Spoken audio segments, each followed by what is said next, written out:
I'm here with Steve Nicholson, Chief Football Writer of the Derby Telegraph, after the Rams' 4-1 defeat here at promotion rivals Burnley.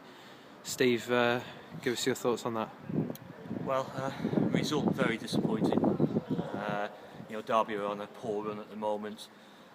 Paul Clement said they're in a bad moment. Well, they're kind of stumbling towards a crisis unless they do something quickly and halt this 5 league games without a win. They've slid down the table, they've gone from top to 5th. Burnley have jumped over them tonight.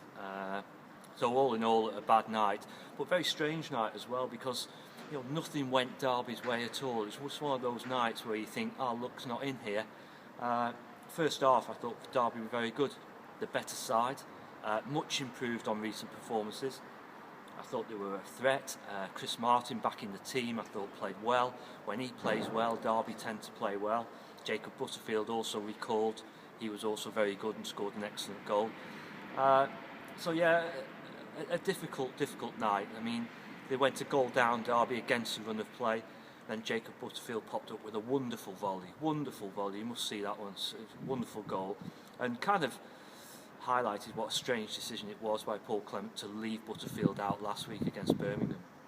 And at that stage, Blackman was a threat and Ince was looking quite lively, and Derby were on top then, and as they went in 1-1 at half-time, you thought, go on then, much the same second half.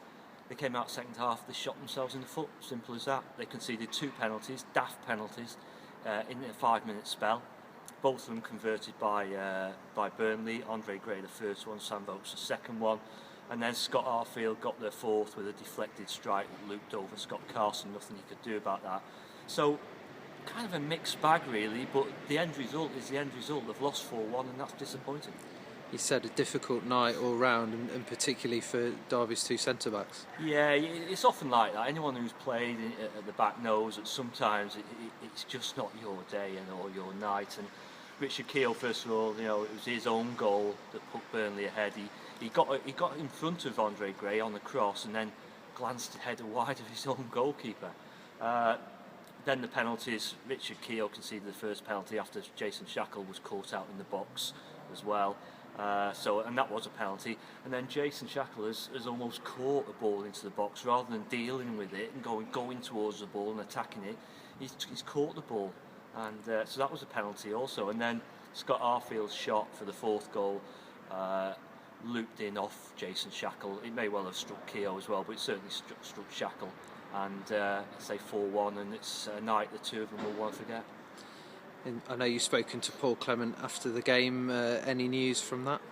Yeah, we always ask Paul about possible ins and outs, and as people know, there's a lot of speculation about Derby and bringing in a left back. He admitted that they are now looking to bring in a left back. He said that Max Lowe's hamstring injury has been a real problem for him, and he's been ruled out for the season. So they've got Stephen Warnock and they've got Chris Bird, who's better as a right back than a left back, but he's looking at bringing in a left back. I asked him if it was Marcus Olsen of Blackburn Rovers, because all the speculation suggests it is. My sources at the Blackburn end are telling me that they think Marcus is heading towards Derby. I asked Paul about that. He said he didn't want to talk about individual names, and he wouldn't, which is quite understandable. I asked him if they'd had a bid for a player accepted. He didn't quite go that far, but he said something was very close.